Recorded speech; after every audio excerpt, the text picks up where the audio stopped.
So thank you guys again for joining us. So as Grayson Baxter serves as our Emory University GWEP program manager, and so we are branded the Georgia Gear. Really excited about our brand. And I'm Miranda Moore, and I serve as the co-program director along with Ted Johnson at Emory's GWEP.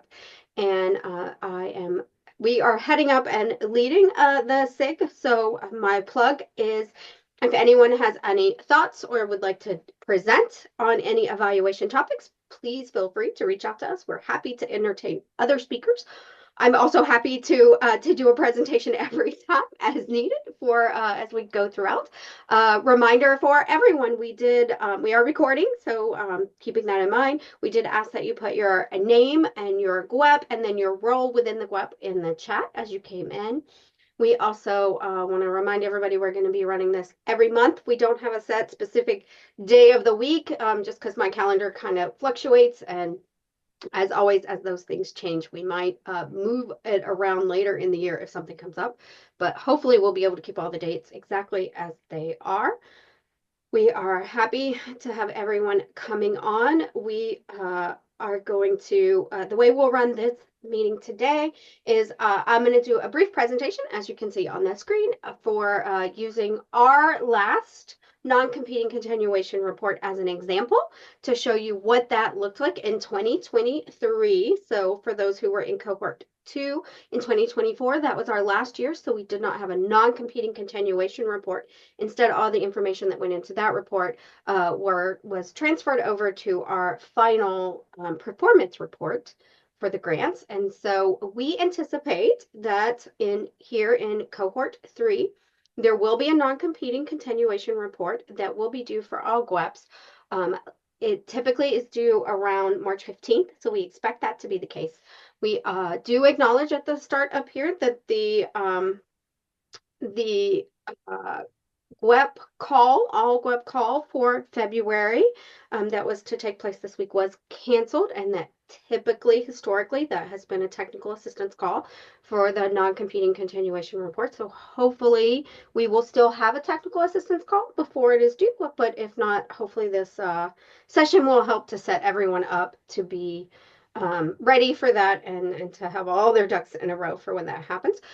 I will caveat as we go through this that this cohort is slightly different because the QPUs are new, so we're not sure exactly what the NCC report will look like this time around because we are filling out all those QPUs. But we do anticipate, as we go through the different components of the NCC report, I'll talk about what I anticipate and to be the changes, and then we can also, of course, entertain any thoughts on other people may have or what might change. So a reminder, I'm gonna do a brief presentation on the Georgia Gears non-competing continuation report in 2023. I'll show you what it looked like, what the elements were, and how we filled it out. And then we'll have open questions. Excuse me. Also, as I go through, if you have questions and you want to pause us, feel free to do so. Just go ahead and come off mute and do that as we go through. And then after we finish the specific content, we will go into an open Q&A session for anyone to talk about anything that they would like. And at the end, we'll close with a QR code for our survey asking you to also, once again, let us know if there are specific topics you would like to see. And thank you for filling that out last time. So next up, as I said, the agenda, we're going to do I'll run through ours and then we'll do Q&A. So NCC stands for non-competing continuation. This is a report for those who are new to GWEPs that HRSA requires of all of their grant fundees. And the purpose of this report is to report on how you are doing in your grant implementation to date. So there are elements around budget, there are elements around staffing, there are elements around your contracting, and then there's elements around, of course, your metrics and your reporting. And everything in between, they're all covered in this non-competing continuation report. The goal is to segment out what have you done to date how are you meeting your objectives and working towards your standardized work plan. And then the next section is around what are you going to do for the rest of the current grant budget period. So from the time in which you designate as your end date, you'll see here, this is highlighted on the slide because we originally last year chose the end of February as our end date, and we found that doing accurate reporting to the end of February by March 15th was a stretch. And so this cohort, we are choosing to close our NCC reporting period on February 14th for our GWEP so that we can make sure we have a better idea of data that we might report. And then you get to choose for your GWEP what that time looks like. So that is FYI. So these are going to be due annually. And as far as I know, I keep checking the EHB. It's not in the EHB yet. So we'll see. It does usually, just like our QPUs, drop on March 1st. So we'll see when they drop.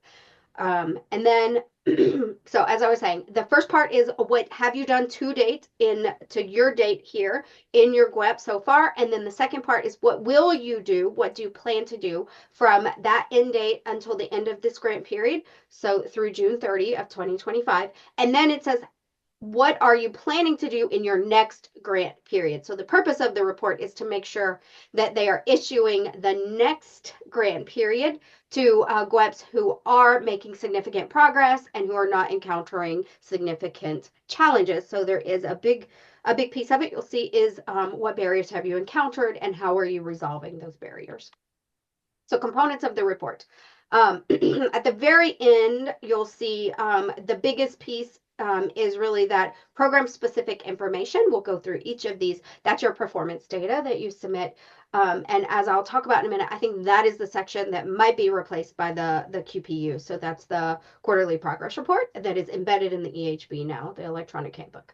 So the other components that you'll be asked to submit are attachment 1, which is your performance narrative and your current staffing plan. Attachment 2 is any unobligated balances. So that's our finance people. Attachment 3 is if you've added any new personnel, key personnel, then you will attach their bio sketches. So it's only for new personnel. Attachment 4, this is historically, they may change the number of this. I doubt they do because it's kind of embedded into their electronic handbook system and they don't really change the system much. So attachment 4 will be an updated project abstract. For those who haven't heard Nina say this, you have to make a change. If nothing else, change this first year, change the tense from we will to we are and do something. But she says make a change to your abstract. Don't put the exact same one in your NCC report. Now we get into those are pretty much standard, and every training grant puts those in. After that, the attachment numbers are there's quite a few of them, and they're loosely translated to be supplemental performance narratives.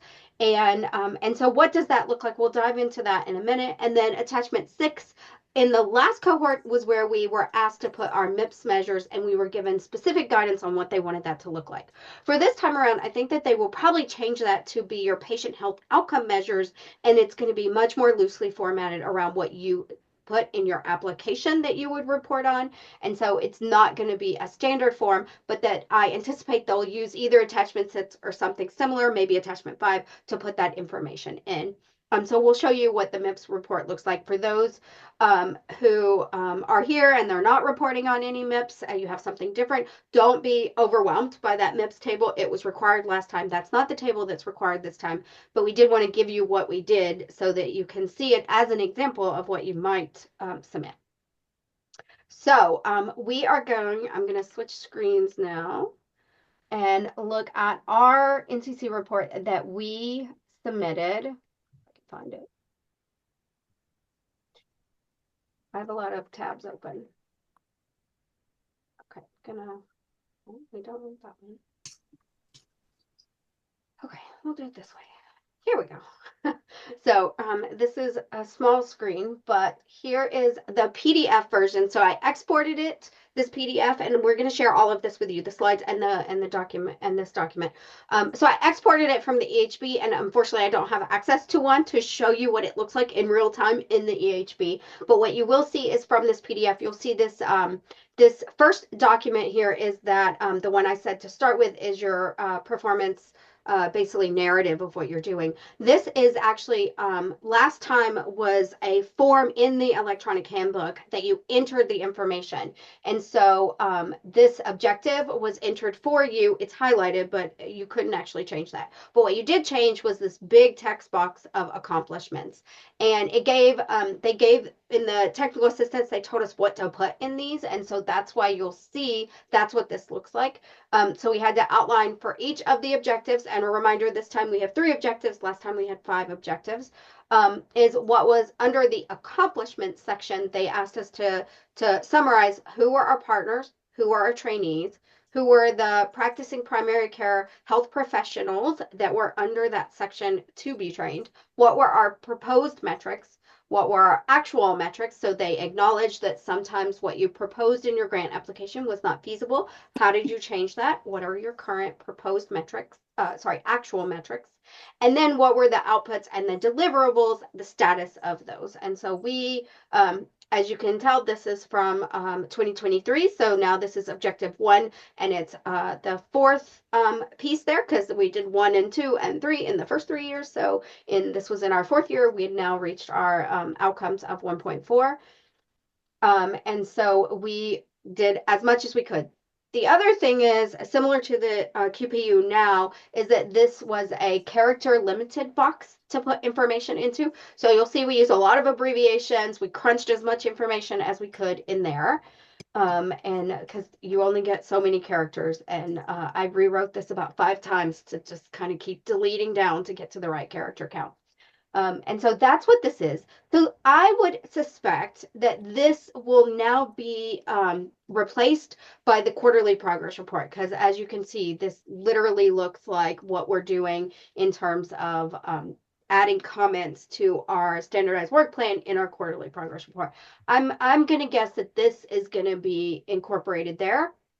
So as we are preparing, we're not creating this format right now. We're going to wait to see what the NCC report looks like, because I think that this is going to be the quarterly progress report. We are going ahead and updating our quarterly progress report. We're putting a new section in, which we haven't talked about yet, but we collect all the stuff that we put into the EHB in an Excel spreadsheet, because as always, we encourage everyone, anything you're going to put in an electronic spreadsheet, have it in some other form of document outside of it, because the EHB likes to eat things and not give them back. So just have it somewhere so you can copy and paste. And so this did do all of those. The other piece that will have to be built somehow into the electronic handbook from this section that is not in the current quarterly progress report is the piece I talked about in terms of barriers and resolutions. And so from the last cohort, when you entered these barriers, they numbered it from A to wherever you wound up, and these stayed the same throughout. And so you'll see here that you had to report on it even if you resolved it in a prior period. So we had trouble executing some of our subcontracts in our first year, and we actually never resolved this one. And the reason we never resolved it is we always had trouble. But in the resolution, we basically talked about how we added new partners to get around some of this, and just what are we doing to address our barrier. And that's really what HRSA wants to see, is that they know you're going to encounter barriers, that you're being realistic about what those barriers were, and then how did you overcome those barriers.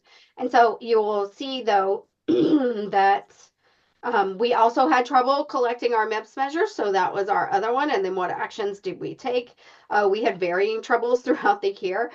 You also might want to consider, as you are putting these barriers in, to make the first beginning piece of it, the description, more global than specific to that year, so you can use the same one again and again. They might do that. We had some scope personnel changes, but these were changes, and that we used this one we actually needed to do our no cost extension on our last grant to make sure to get all of this stuff in. And then you'll see, we see here, oh, actually the numbers reset every year, but the system still has your old barriers in there, just to let you know. But the report that it prints out are only the ones that hadn't been resolved yet. And so we had new ones that were submitted in terms of they gave us a supplemental funding and we had delays in implementing that. And then the very last section is, do you have any technical assistant needs? And we had none at that time. So that's the first piece. That's the main piece that we think will be slightly, at least partially absorbed into the QPU now. The next piece is you're going to have a performance narrative. And so many of you will recognize this. It's from your application. We literally take our application, put it in here, and then make any updates as needed. So the top part is about your program and just your grant number and all of your information. And then the next is going to be this work plan summary. You're going to have to talk. So this is all of our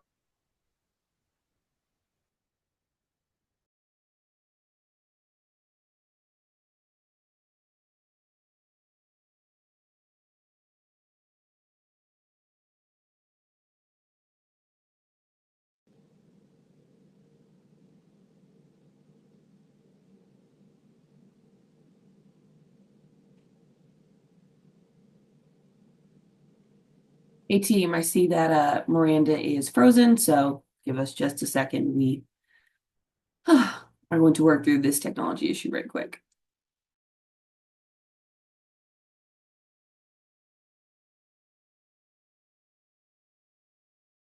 break ours out in categories of our.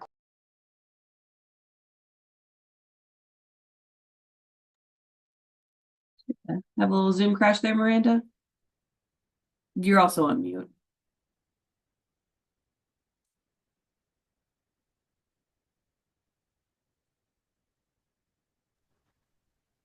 Yes, my Zoom crashed. So hopefully it was just me. It was really weird. Um, so did I get to our ADRD partner was a community-based partner? Let's just restart again from the top of, go up a little bit more. From here. Yeah. Current staffing plan. Yep. Okay, so under our current staffing plan, just as you guys did, we have our core faculty and our staff, and so you'll see names here. A reminder, this is 2023. This isn't our current staffing plan. Anyone who's interested, we're happy to share all of our documents. We have our practice change partner, which are our clinical partners. We have our academic partners, and then we also have our community-based partners, which for us included a big chunk of our ADRD budget. Then we talk about operations. So here, this is not every little thing. It's just key things that you want to talk about. And so these are areas where we either had something new, so we worked with a marketing and branding firm, or information that didn't really fall in other places. Our marketing and branding firm wasn't on our initial proposal, so that's why we kind of see it here. And then also just we had some issues with some of our contracting. And then we just had a very brief, we had several personnel challenges and changes over the year. In terms of how we knew what to put where, the technical guidance told us what to put in each of these documents.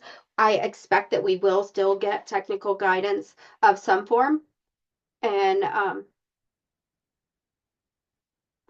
yes. And so as you are joining, as we have new people joining, please do put your name and your GWEP and your role within your GWEP in the chat. We appreciate that. That helps us to be able to know who's on the call.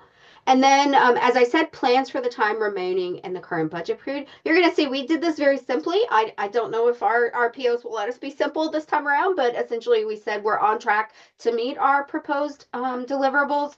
And then we said CR specific information about each of those. So here you would probably say CR quarterly progress reports. And then, as I stated, plans for the upcoming budget period. So that is the really the end of the next period. So we talked about our no cost extension on some of these. And then our falls prevention program is on track to deliver all their trainings in the next year, in year 5. So that's great. And so these are just high level. So we don't do everything. We did very, very few things. And then we have our financial reporting. So, of course, our finance person does this. I don't know what a maintenance of effort is, but our finance person does. Of unobligated balances are things that might go into a carryover. And so that's why they want this piece of the budget. They are trying to determine who might need to use a carryover. And so these were items that we expected that we might need to carry over. And then as we keep going down, the next piece is, did you have any new staff and who are there? We have, oh, a formatting change. We had a new staff on this last year that was rolling on with our supplements. And so we included their bio sketches. And then the next piece was the updated project abstract. We updated our abstract. So what are we going to do in year 5?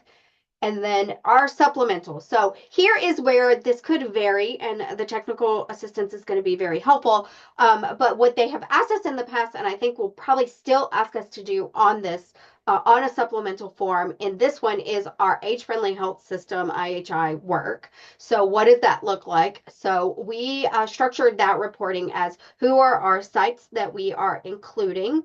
And then we also who are we funding within those sites? And then just a very high level, what are we doing on there? Um, if we have any in the future, any supplemental funds that are given. So during this reporting period, we got supplemental funds for our the CNAs. And so for a lot of this work, we, just talked about what we did on that project. Other things that we put in this one is we did put in some of our information from our MIPS into this one. And so this one is it just talks about what the MIPS measures we had and then what were the trainings that we did for those MIPS measures. And Grayson, remind us, we need to update this. This is weird. Okay. And so, as I said, we had the MIPS report, and we had to submit a MIPS report, and that was the next supplement. And I'm going here. And I'm wondering if this is on here twice. So our MIPS supplemental report was about our patient health metrics. That's how it's been shifted. It's been shifted to our patient health metrics, and every GWEP was allowed to propose what measure they thought that they would do. So we are using we're here at Georgia Care are using the annual wellness visit, and we are looking at these similar items under the annual wellness visit. And so we broke out what were the measures, what were the trainings that we engaged in. So when did we train different cohorts on this and different individuals? And so IMC was one of our, that's integrated memory care here at Emory University, Emory Healthcare. And we did several trainings with IMC as our age-friendly health partner clinical site. And then as we go down, you'll see we also had these were our clinical sites. Here's the status. We proposed clinical sites that did not end up working with us. And so that's what you'll see as well and some of our challenges. But we also included other clinical sites as the 5 years went along that we did not propose originally. So that is what we put in here. And then also at Emory, we transitioned our electronic health record, and that was a big challenge in collecting these measures. And then we also proposed to use Georgia Medicare claims data, and that was also challenging because there was a very big lag in that. And so we also just put on here, we changed the format of the table they wanted us to use. So we made sure to put in our report that our PO gave us permission to change the format. And what we did was we just shifted the columns and the rows because we had more rows now. And so we just turned this around. And so this is what that table looked like, is what was the site. And then what were for these measures. So this first measure is dementia education and support, caregiver education and support. And what was our baseline period? What were training periods? And so as you can see, this one went all the way through to 2024. And so we were calculating these percentages. And I'm not going to show all of this. It all looks the same all the way to the end. So that is what the report looked like. And then I'm going to go back to the other, we'll send the PDF. So just high level briefly of like, how do we manage all of getting all of that together and having it in a report. We have a project management software tool. Some of you probably use things like Project or Microsoft Planner. We use Asana, and the reason we use Asana is because it's great to be able to. I found it's the most functional. It has the most jazzy features that we would like to have, and it allows us to assign people. In Asana to who's going to do what, and allows us to very easily keep track of where all of the status of all of these items are. So in our Asana, we have a gear central management. So that's work that we are doing as the central team. And we have put in here now our NCC 2025 report with all of the variety of tasks. And then within this task, we can put in some subtasks. We haven't assigned it to specific people in Asana yet because we're still breaking it out. We can attach, we can go in, and each of these, as we pull it up, has descriptions, and then you can add subtask. You can also, if you have the full paid version, you can add any kind of columns to this.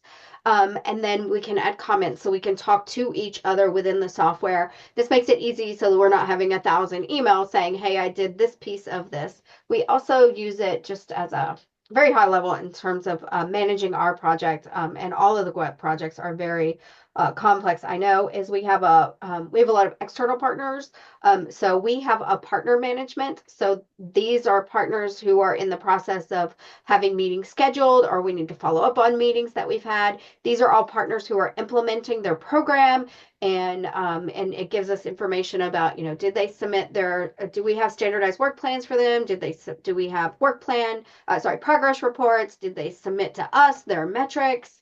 So those progress reports and the metric tracking spreadsheet we talked about in the last one for APRs. And so we break this down into also some things that have been complete, and we leave it on here because these are things that we will continue to do, like we hire students every semester, so then we can take it and copy it and put it as a new one.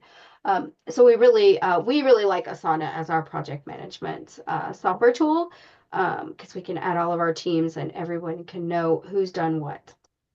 So that was really a plug for software management. Um, okay.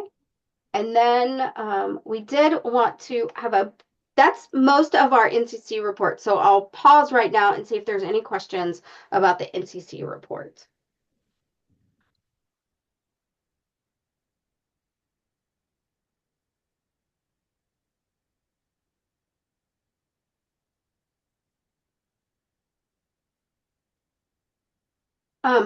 So we did get some feedback after the last one. We showed our how we go about collecting metrics for the annual performance report, the APR. And some of the feedback we got is around working with partners and working with external partners. So we also wanted to give you some insights into how we at Georgia Gear work with our external partners.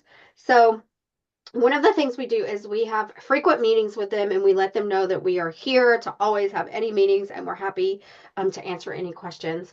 But we actually do structure it similar to what we are having to do. We structure everything the same as what we report to HRSA, except we dial it back a bit when we need to. So as an example, for our external partner, that is our community-based partner, that is our tribal organization. For us, that's the Georgia Cherokee Community Alliance. We're working with them. They are going to hold a health fair, and they're also partnering with other experts in a variety of health topics that do trainings.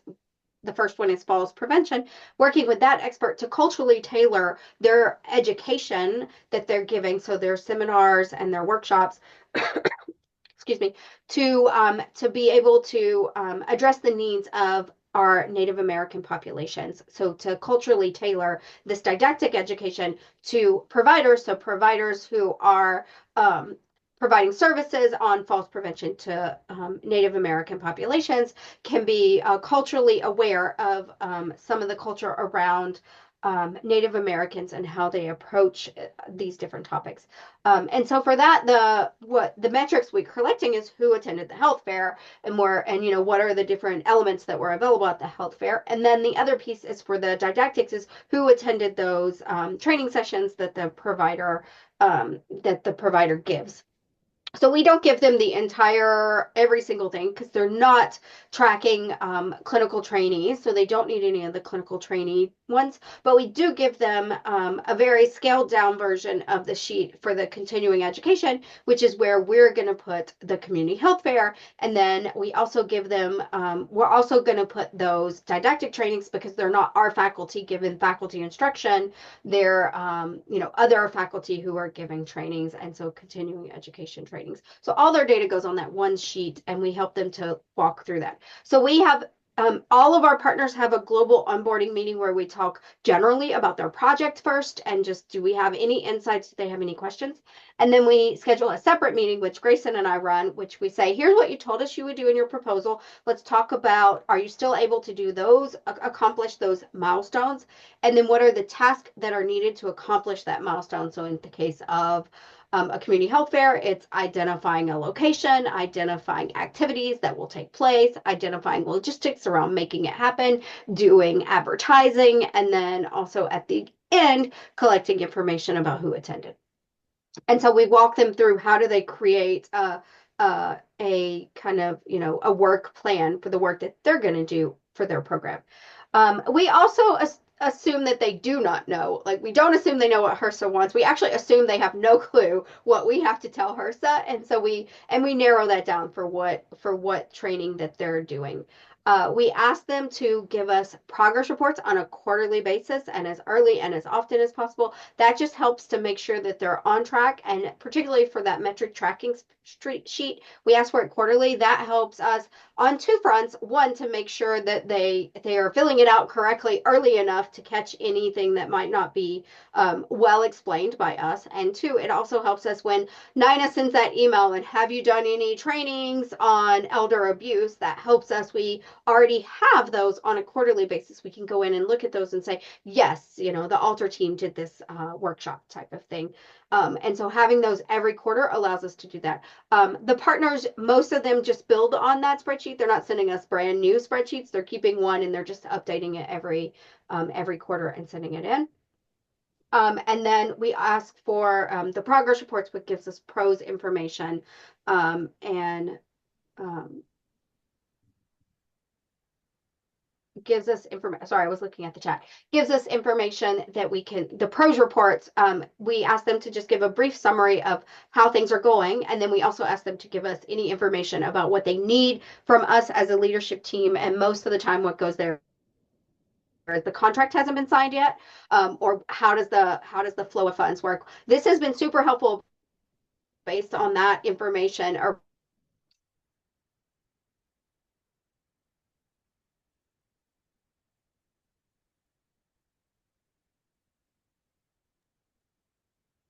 it's the easiest way or what they need until they sit down to fill out that progress report and they're like, oh, we need to meet with you. And so that's been super helpful. There is a notice, a message in the chat asking if anyone has set up in Smart Sheets. So if anyone could let them know and send them an email if you use Smart Sheets. As I said, we use Asana. So and then we have question and answer. We wanted to leave plenty of time for you guys to ask any questions of each other or to give any notice. I know someone wanted to give a plug for a session at GSA. Yeah, I was just gonna say, a colleague so I'm Rhiannon Williams from the University of Minnesota, and a colleague and I are putting together a symposium on the intersections of evaluation and geriatric education.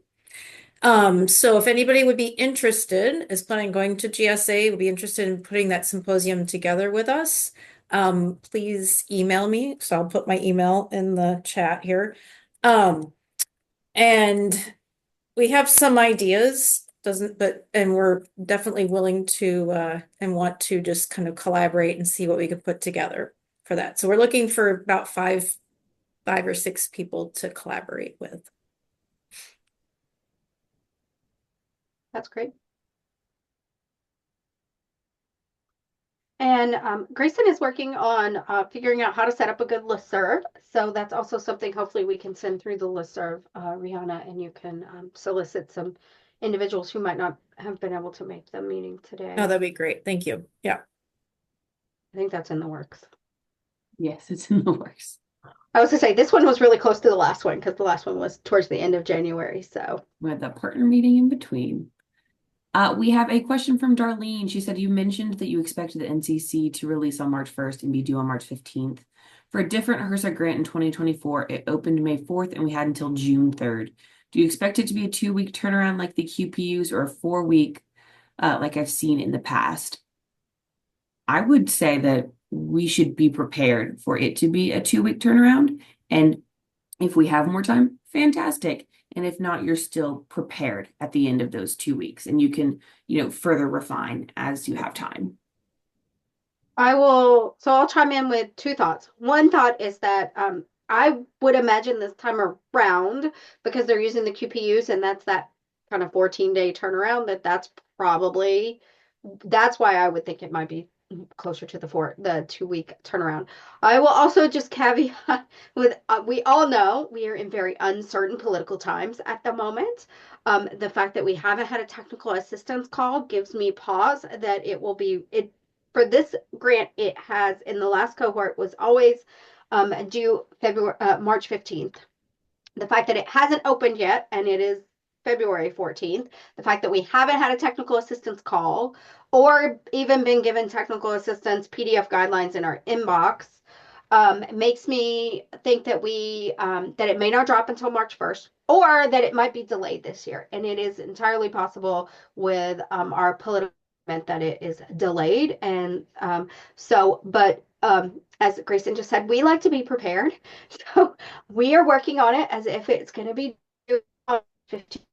Have it already, and it's pretty easy to go in and add a couple of more weeks or to tweak language from and we also are doing our language as you saw in the last report, and we'll send that over to you, that we deliberately scope our language so that it is in the realm of we anticipate all deliverables to be completed except in these instances where we know things have changed. And so that way the language will be the same whether we submit on March 15th or May 15th. The language will still be the same. We won't have to make too many tweaks or changes. And that's definitely that's my tip.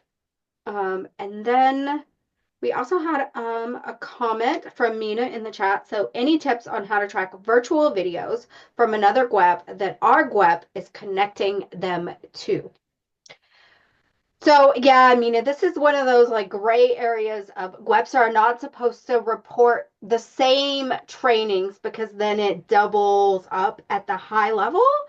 Um, so I would work with the GWEP that you're connected to and ask them if how they would feel about potentially maybe splitting out those metrics and you take half of those trainings and they take the other half, presuming that they're able to track them virtually. So I know videos that we have on Vimeo, we can track how many people saw them. A lot of YouTube videos, you can get your metrics. Some sources of the videos, you may not be able to see how many people logged on, how many people viewed it. The other thing I would suggest is that you potentially, if you don't need it in terms of like, and none of us really have to have a benchmark of you have to do 500 trainings or 500 hours of trainings a year.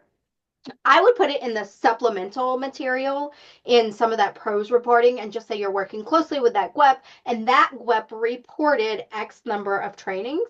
That's probably the easiest way to address it instead of like splitting out the numbers. And so that's how I would do it, but I'm open to anyone else coming on and offering their insights if they've done something similar.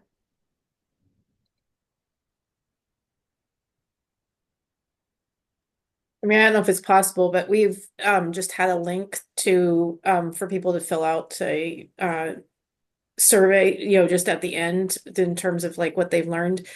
The only thing, of course, it's not required, but then you can use that to extrapolate because you don't know how many. So, I mean, it's hard. I mean, it's a challenge.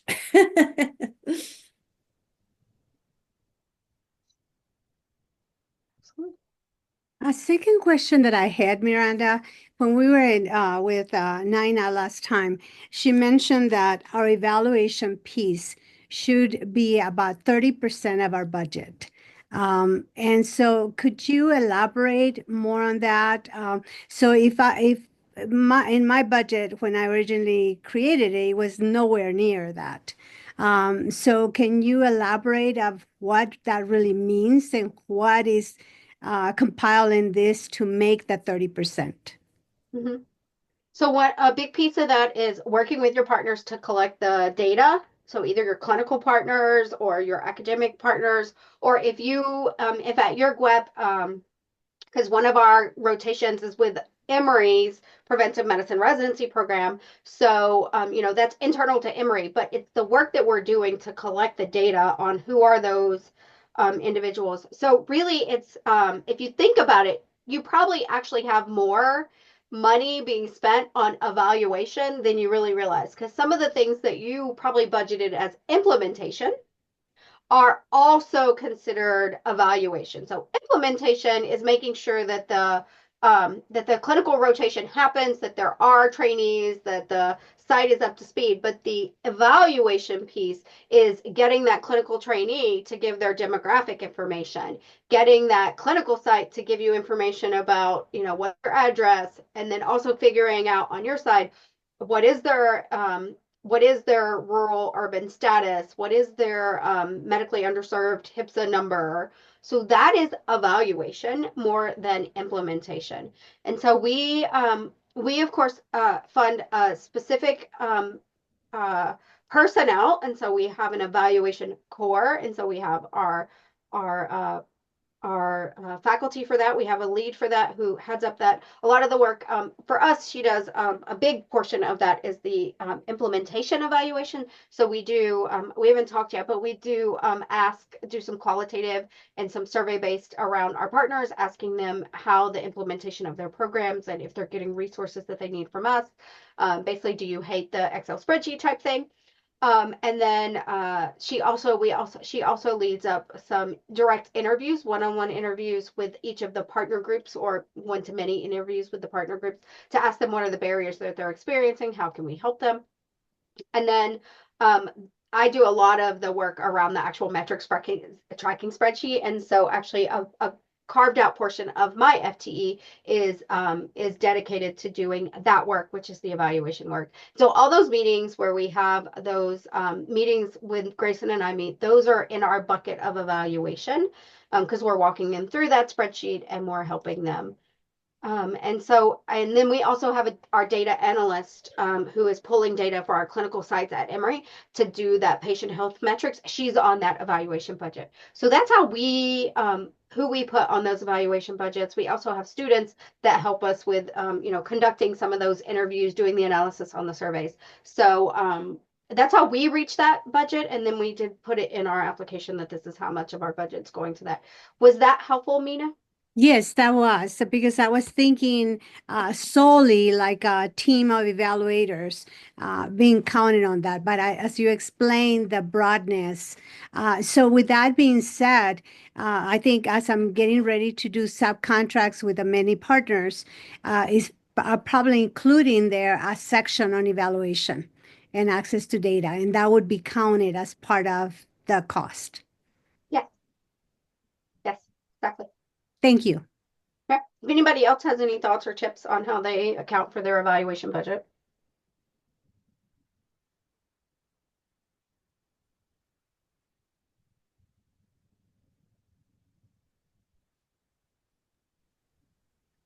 Well, since the rest of the crowd is pretty quiet, I'll ask another question.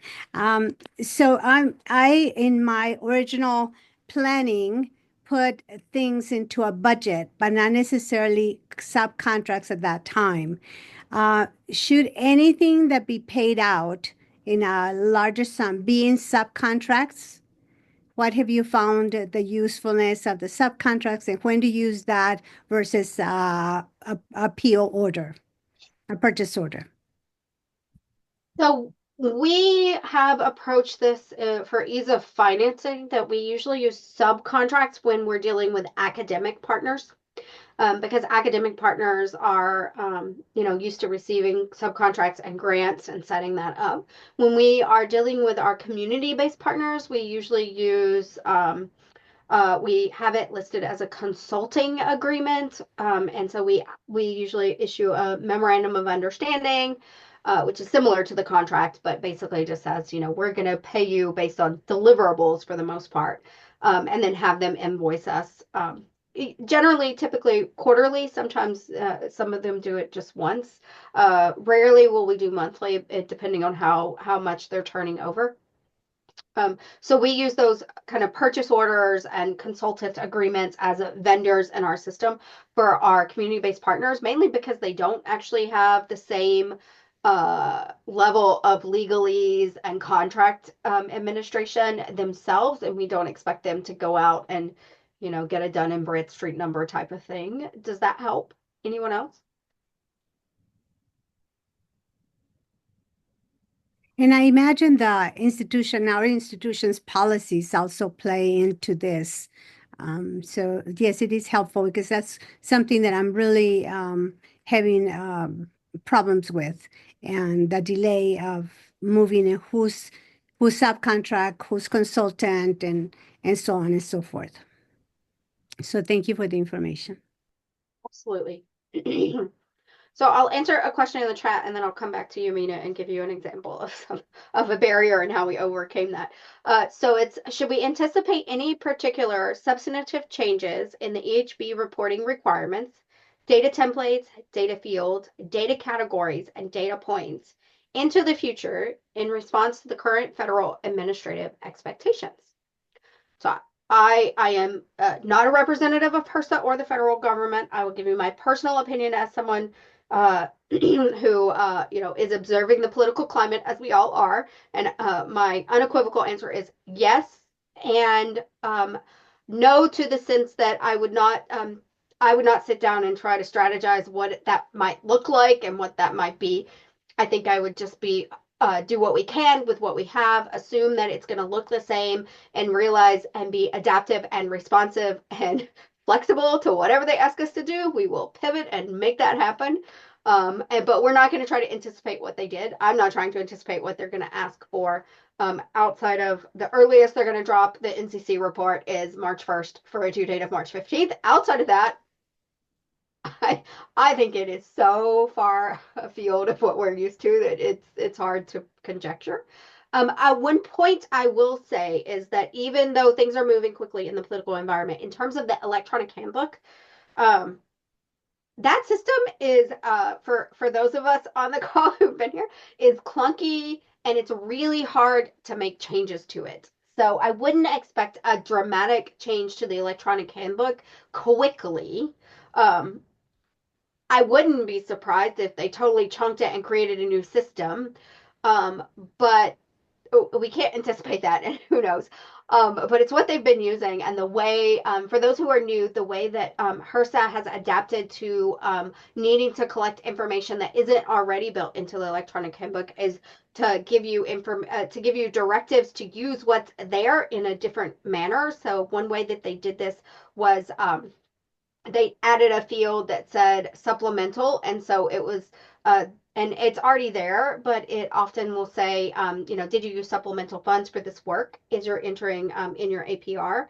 And so some of the guidance that we did get was during COVID was, can you treat that list as, did you use telemedicine or telehealth, and use that checkbox for those. So sometimes they will use the license that they can to use the values that they have in the electronic handbook.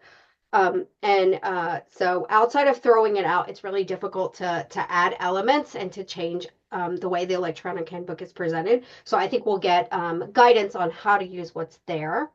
And then the second piece is the second way they used this was in terms of our patient health metrics. They did ask us to include those on our course development and enhancement, our CDE tables. And for there, they gave us specific guidelines on how to insert it into that table so they could collect the information they needed to be able to report to Congress on what the GWEP patient health reporting looks like. So I would expect that instead of having something totally new and different in the EHB, that we'll instead be giving guidance on how to input the data in a way that our POs can extract it so that they can report to Congress as needed. Anybody else can chime in on any thoughts that they have.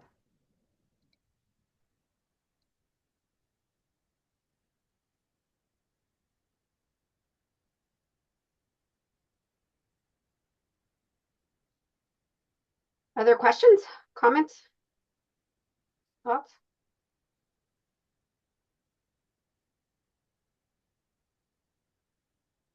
Okay.